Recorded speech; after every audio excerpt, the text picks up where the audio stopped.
إن الحمد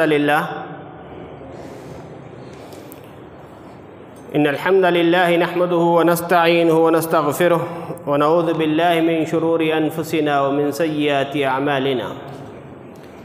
من يهده الله فلا مضل له ومن يضلل فلا هادي له، وأشهد أن لا إله إلا الله وأشهد أن محمدًا عبده ورسوله. أما بعد فإن خير الحديث كتاب الله وخير الهدي هدي محمد صلى الله عليه وسلم، وشر الأمور محدثاتها وكل محدثة بدعة وكل بدعة ضلالة وكل ضلالة في النار. فأعوذ بالله من الشيطان الرجيم. بسم الله الرحمن الرحيم. قال الله تبارك وتعالى: وأوحى ربك إلى النحل أن اتخذي من الجبال بيوتا ومن الشجر ومما يعرشون. وقال النبي صلى الله عليه وسلم: أربع من السعادة: المرأة الصالحة والبيت الواسع والجار الصالح والمركب الهني.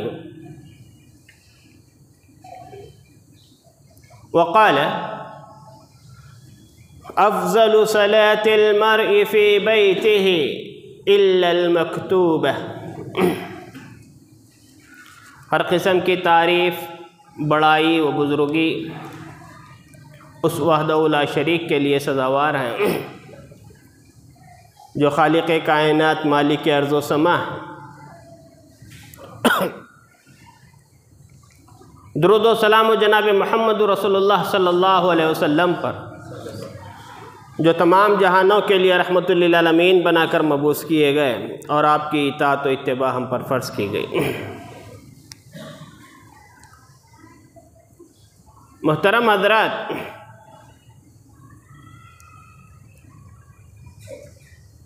خطبہ مسنونہ کے بعد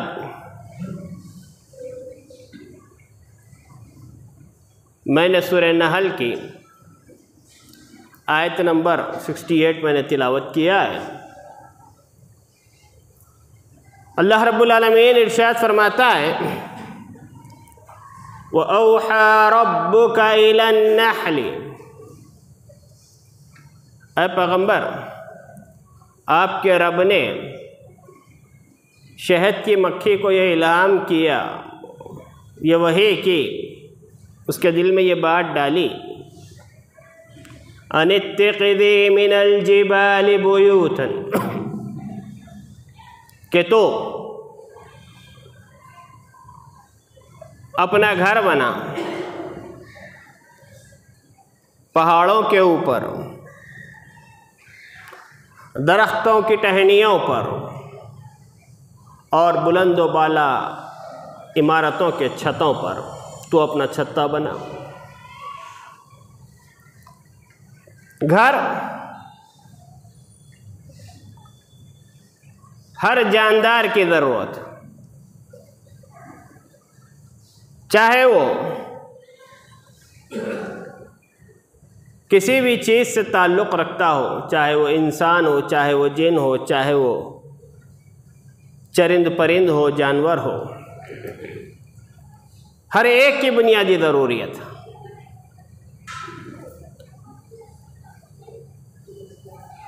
قرآن مجید پڑھتے ہیں تو سب سے چھوٹی مخلوق چونٹی ہے. آپ دیکھیں کہ قرآن مجید میں سورہ نمل کے نام سے ایک سورت ہے، ان کے بھی اپنے خاص گھر ہیں.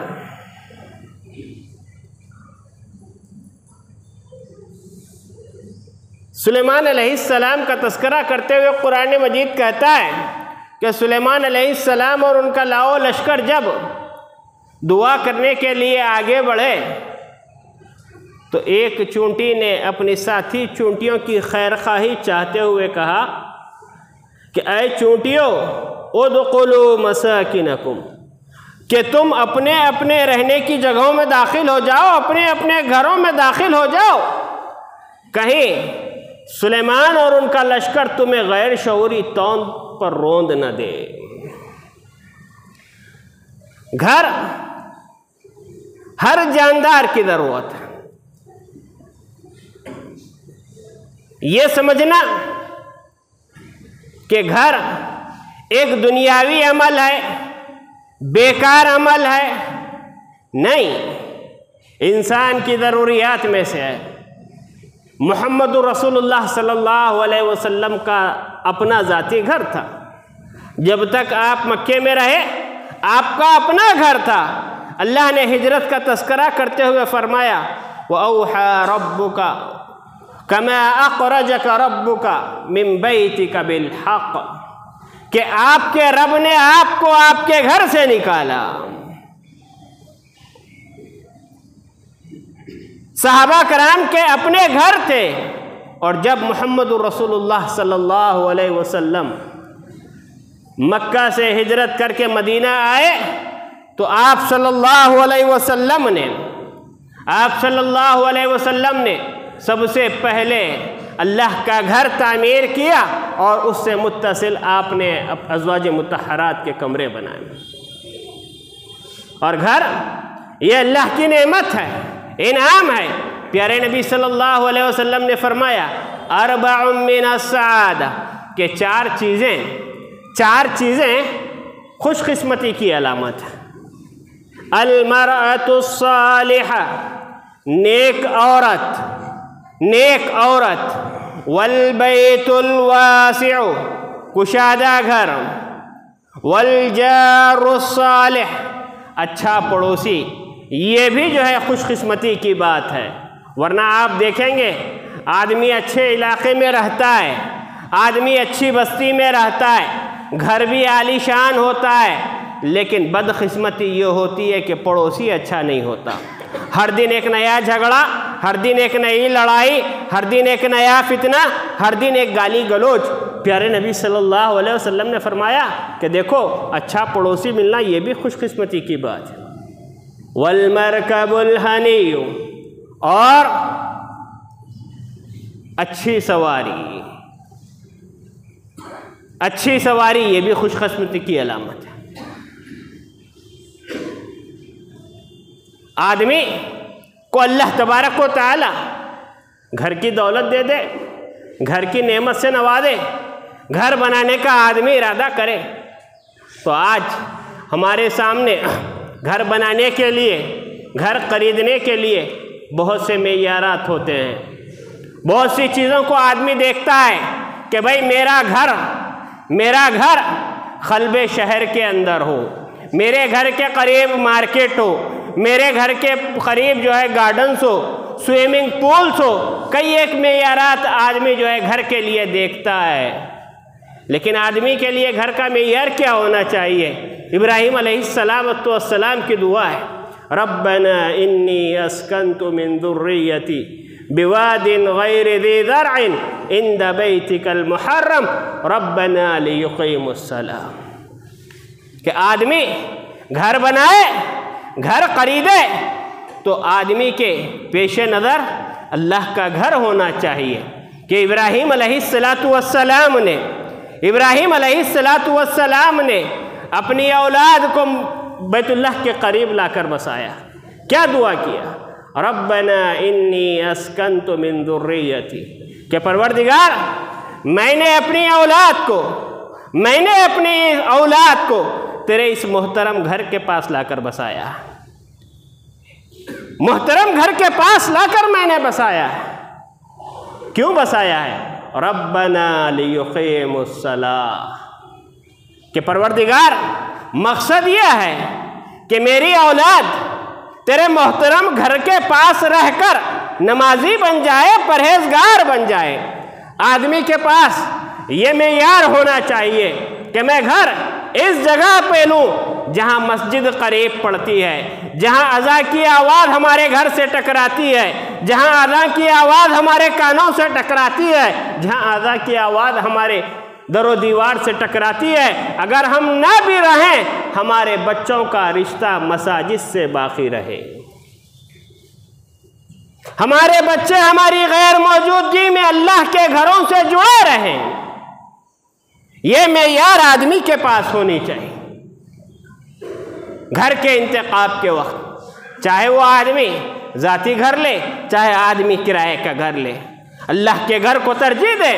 آپ دیکھیں کہ پیارے نبی صلی اللہ علیہ وسلم نے مسجد نبوی بنایا تو مسجد سے لگے ہوئے آپ صلی اللہ علیہ وسلم نے ازواج مطہرات کے کمرے بنوائے۔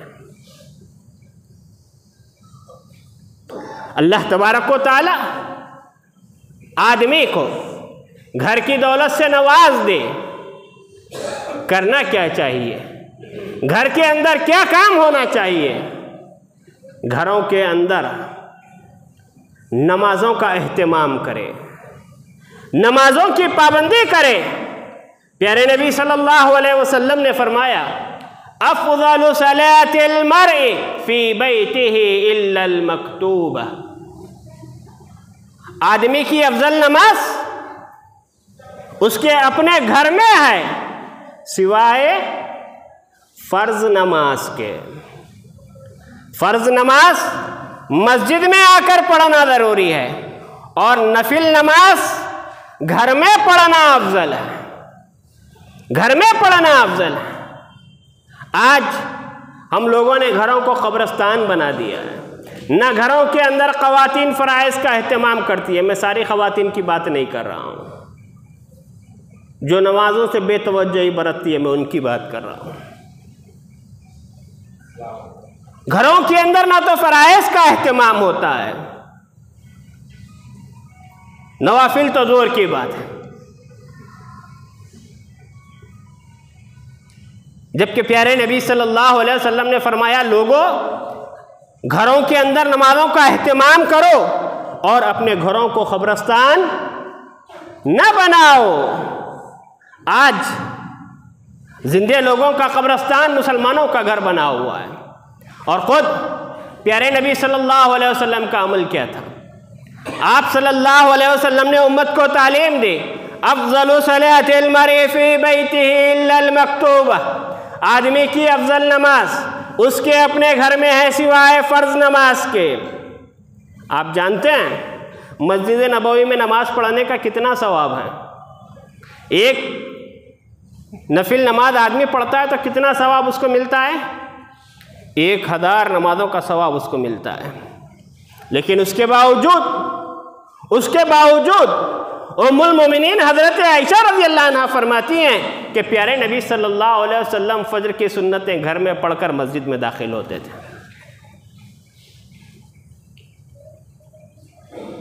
گھروں کے اندر قرآن مجید کی تلاوت ہو۔ آج مسلمان گھرانے روتے ہیں، کیا رونا ہے؟ گھروں کے اندر بے برکتی ہے، گھروں کے اندر پریشانی ہے، گھر تنگ ہے، گھروں کے اندر صحتیں لوگوں کی ٹھیک نہیں رہی ہے، کسی کو بھوت نظر آ رہا ہے، کسی کو شیطان نظر آ رہا ہے، کسی کو چڑیل نظر آ رہی ہے۔ اللہ کے رسول صلی اللہ علیہ وسلم نے علاج بتایا، کہا کہ لوگوں اپنے گھروں کے اندر قرآن مجید کی تلاوت کرو، اقرأوا القرآن، کہ لوگوں قرآن مجید کی تلاوت کرو۔ فإن الشیطان ينفر من البیت الذی تقرأ فیہ سورۃ البقرہ، اس لیے کہ شیطان اس گھر سے بھاگ جاتا ہے جس گھر میں سورہ بقرہ کی تلاوت ہوتی ہے۔ پیارے نبی صلی اللہ علیہ وسلم نے حل بھی بتایا، علاج بھی بتایا کہ گھروں کے اندر قرآن مجید کی تلاوت کو لازم کرو۔ لیکن آج قرآن مجید کی تلاوت کو ہم نے چھوڑ دیا، مسلم قوم اپنی عزت بھی اچھال رہی ہے، ایمان پہ ڈاکے ڈالنے والے ایمان پہ ڈاکے بھی ڈال رہے ہیں۔ کس کے پیچھے پڑے ہوئے ہیں؟ انڈوں کے پیچھے پڑے ہوئے ہیں، نیمبوؤں کے پیچھے پڑے ہوئے ہیں، تشتریوں کے پیچھے پڑے ہوئے ہیں، بھلاؤں کے پیچھے پڑے ہوئے ہیں۔ کیا ہے؟ گھر میں برکت کے لیے یہ سارے کام کر رہے ہیں۔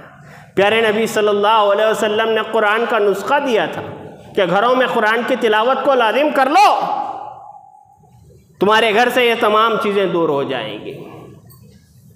لیکن آج آدمی عاملوں کے پاس جا کر، جادوگروں کے پاس جا کر اپنا جیب کی پونجی بھی خراب کر رہا ہے، اپنے ایمان کا سودا بھی کر رہا ہے، اور بعض بدبخت ہم مسلم خواتین کی عزت پہ ہاتھ ڈالنے والے عزت کے ساتھ بھی کھلواڑ کر رہے ہیں، نعوذ باللہ۔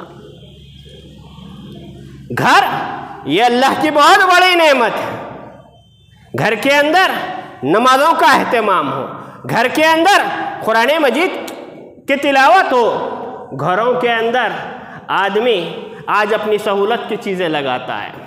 گرمی کا موسم آ گیا، ہر آدمی گرمی سے بچنے کے لیے اپنی اپنی طاقت کے مطابق جو کچھ کرنا چاہتا ہے کرتا ہے۔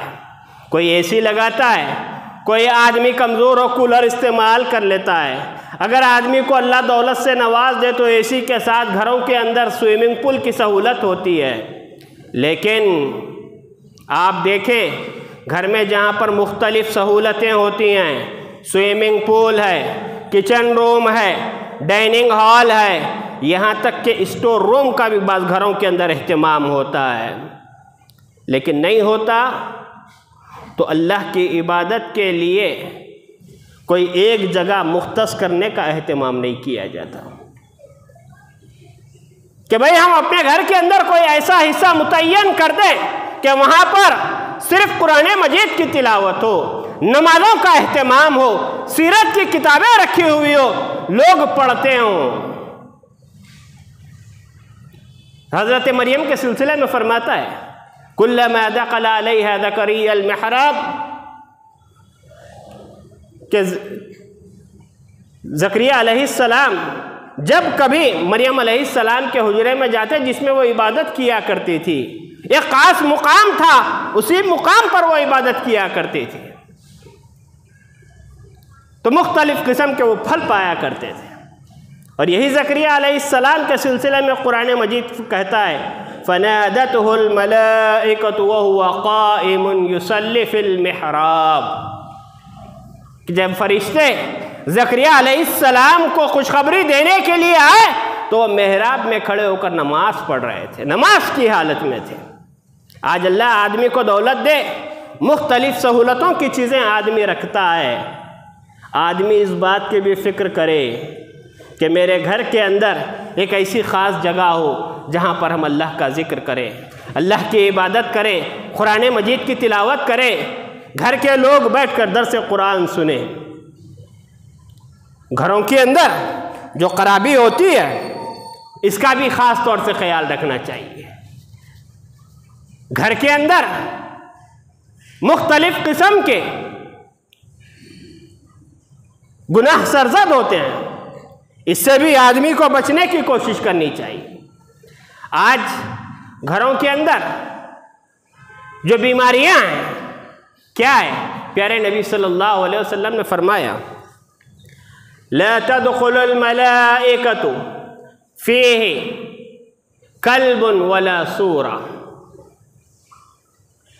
کہ فرشتے اس گھر کے اندر داخل نہیں ہوتے جس گھر کے اندر کتا ہوتا ہے اور جس گھر کے اندر تصویر ہوتی ہے۔ آج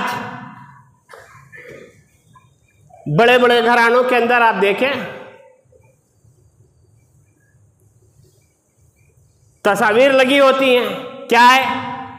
یہ ہمارے بابا کی تصویر ہے، یہ دادا کی تصویر ہے، یہ قبلہ کی تصویر ہے، یہ پیر و مرشد کی تصویر ہے، نعوذ باللہ من ذالک۔ پیارے نبی صلی اللہ علیہ وسلم نے فرمایا لا تدخل الملائکہ، کہ فرشتے اس گھر میں داخل نہیں ہوتے جس گھر کے اندر کتا ہوتا ہے، جس گھر کے اندر تصویر ہوتی ہے۔ آج یادگار کے طور پر ہم اپنے بزرگوں کی تصویروں کو لگائے ہوئے ہیں گھر کے اندر، اور پھر امید ہے کہ ہمارے گھر کے اندر برکت پھوٹے، جبکہ رحمت کے فرشتوں کو ہم نے داخل ہونے سے روک دیا۔ اور اتنا ہی نہیں بلکہ آج لوگ پیروں مرشدوں کی تصویروں کو خیر و برکت کے لیے لگاتے ہیں۔ کیا ہے؟ یہ فلاں بابا کی تصویر ہے، یہ فلاں بابا کی تصویر ہے۔ اتنا ہی نہیں بلکہ جانوروں کی تصویریں بھی جو ہے دکان میں لگی ہوئی ہیں، گھروں کے اندر لگی ہوئی ہیں۔ کیا ہے؟ یہ براق ہے جس پہ نبی صلی اللہ علیہ وسلم گئے تھے، نعوذ باللہ۔ جانوروں کی تصویر ان سے خیر و برکت کا عقیدہ جو ہے رکھے ہوئے ہیں، سراسر شرک ہے۔ جبکہ شرک کی سنگینی کا عالم ہمیں معلوم ہے کہ اللہ تبارک و تعالیٰ شرک کے علاوہ کسی چیز کو، ہر چیز کو معاف کرے گا، شرک کو اللہ تعالیٰ معاف نہیں کرے گا۔ لیکن گھروں کے اندر پیروں کی تصویریں، مرشدوں کی تصویریں، بے حیاؤں کی تصویریں ہمارے پاس لگی ہوئی ہیں۔ گھروں کے اندر بدعت و خرافات کا عمل ہے۔ ابھی رجب کا مہینہ چل رہا ہے، گھروں کے اندر بدعت و خرافات کیا ہے؟ رجب کے کنڈوں کے نام سے عید چل رہی ہے۔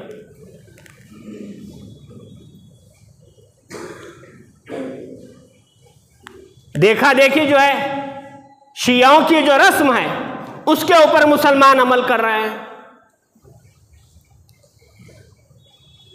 شعبان کا مہینہ آتا ہے، مردوں کی عید کے نام سے مسلم گھرانوں کے اندر عید ہو رہی ہے، نعوذ باللہ من ذالک۔ جبکہ بدعت کی سنگینی کے سلسلے میں اللہ کے رسول صلی اللہ علیہ وسلم نے فرمایا کل بدعت ضلالہ وکل ضلالۃ فی النار، کہ لوگوں ہر بدعت گمراہی ہے اور ہر بدعت جہنم میں لے جانے والی ہے۔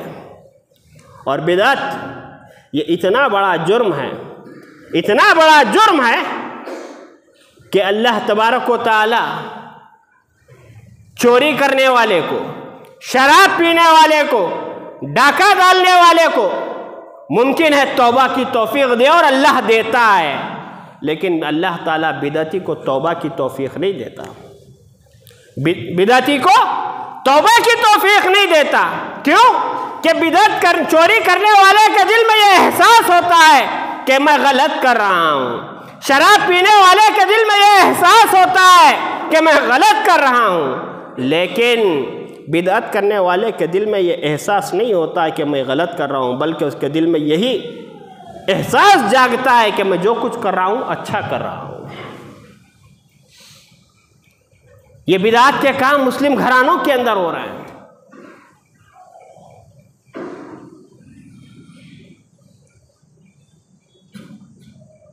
مسلم گھرانوں کی اور ایک برائی کیا ہے؟ مسلم گھرانوں کی اور ایک برائی یہ ہے، اور ایک برائی یہ ہے، طہارت کا اہتمام کریں۔ پیارے نبی صلی اللہ علیہ وسلم نے فرمایا الطہور شطر الایمان، کہ پاکی صفائی آدھا ایمان ہے۔ آدمی خود بھی صاف رہے، جن چیزوں کو استعمال کرتا رہے ان چیزوں کو بھی صاف رکھے۔ لیکن آج گندگی ہماری پہچان بن گئی ہے، گندگی ہمارے محلوں کی پہچان بن گئی ہے۔ آدمی گھر کے اندر داخل ہوتا ہے، نماز پڑھنا چاہتا ہے، گھر والوں سے پوچھنا پڑتا ہے یا نماز پڑھ سکتا ہوں یا نہیں پڑھ سکتا ہوں۔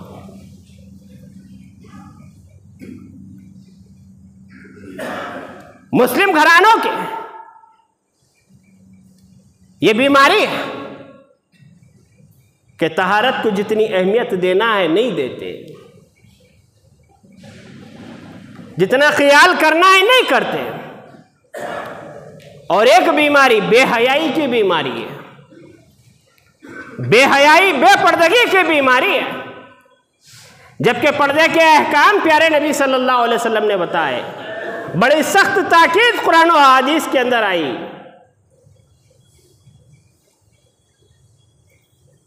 لیکن آج بے پردگی عروج پر ہمارے پاس ہے۔ دودھ والا آیا، ہماری خواتین اس کے سامنے نکل گئی، دہی والا آیا اس کے سامنے نکل گئی، ترکاری والا آیا اس کے سامنے نکل گئی۔ بستی کا بچہ ہے، گھر کے اندر اس کو انٹری ہے، بچے کا دوست ہے، ہمارے بیڈ روم تک وہ آ جاتا ہے، کیا ہے؟ نہیں، ہمارے آنکھوں کے سامنے بڑا ہوا ہے۔ بھائی بستی کا بچہ ہے تو اس کی دوستی گھر کے باہر، بچے کا دوست ہے تو بچے کی دوستی گھر کے باہر، گھر کے اندر نہیں۔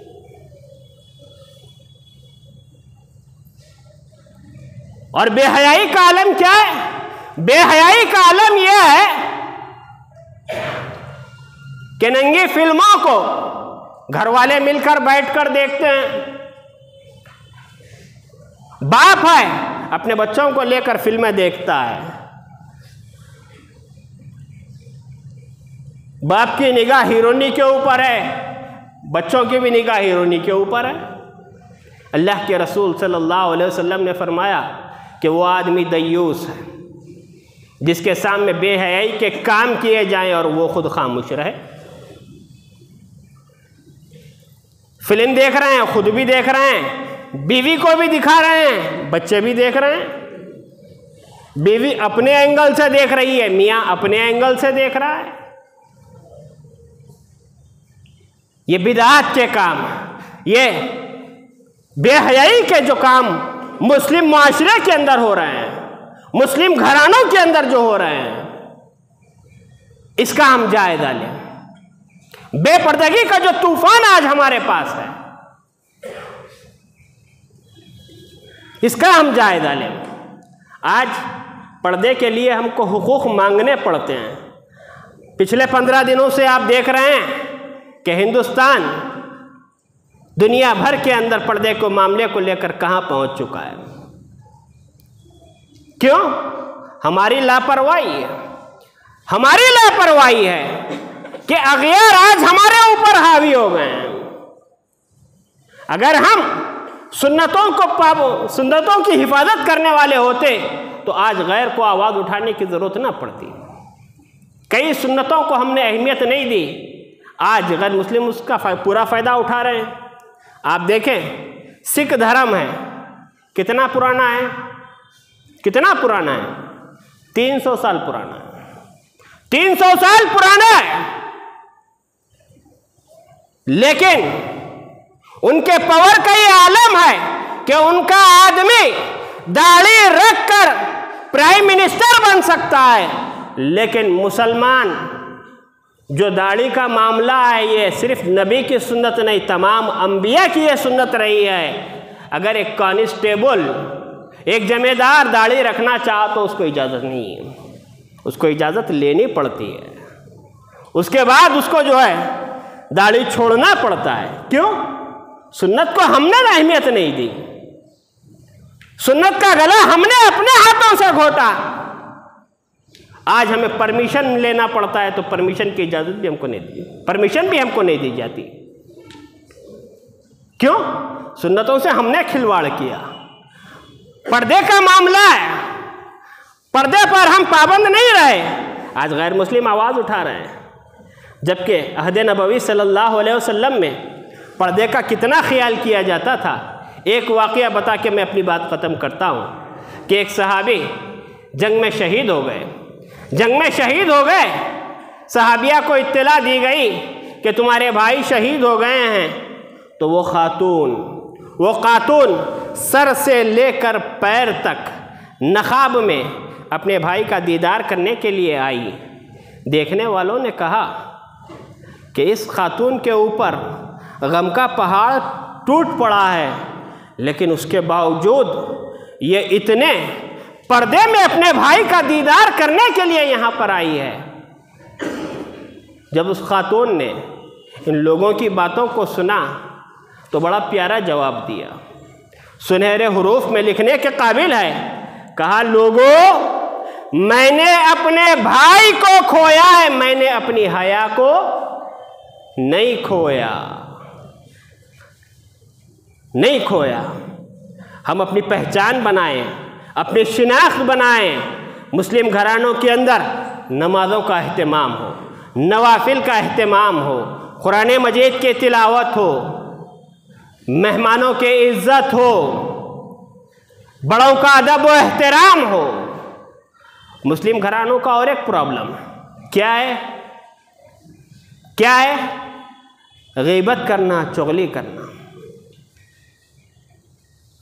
خاندان ہے، کاروبار ہے، اونچ نیچ ہوتے رہتی ہے، لیکن آج ہم کاروبار کی باتیں، خاندان کی باتیں اپنے بچوں کے سامنے ہم کرتے ہیں۔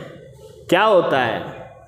یہ بچے جو چھوٹے معصوم ہوتے ہیں، اپنے بڑوں کی باتوں کو سن کر اپنے رشتہ داروں سے دشمنی کا جذبہ ان کے اندر پیدا ہوتا ہے۔ گھروں کی باتوں کو لے جا کر جو ہے باہر مارکیٹ کے اندر بچے بیان کرتے ہیں، گھروں کے راز جو ہے فاش ہو رہے ہیں۔ اس کا بھی خاص طور سے خیال رکھنا چاہیے کہ اس قسم کے کام بھی ہمارے گھروں کے اندر نہ ہو۔ اللہ رب العالمین سے دعا ہے کہ اللہ رب العالمین مجھ کہنے والوں کو، سننے والوں کو عمل کی توفیق عطا فرمائے۔ اللہ جب تک رکھے اسلام پر رکھے، ایمان پر رکھے، اپنے دوستوں کے قریب رکھے، دشمنوں سے دور رکھے، ظالموں کے ظلم سے، حاسدوں کے حسد سے، مکاروں کی مکاری، شر پسندوں کے شر سے اللہ ہماری حفاظت فرمائے۔ اللہ جو پریشان حال ہے ان کی پریشانیوں کو دور فرما، جو مصیبت زدہ ہے ان کی مصیبتوں کو دور فرما، جو بیمار ہے شفاء کاملہ عطا فرما، صحت عاجلہ عطا فرما۔ ربنا تقبل منا انك انت السميع العليم وتب علينا انك انت التواب الرحيم۔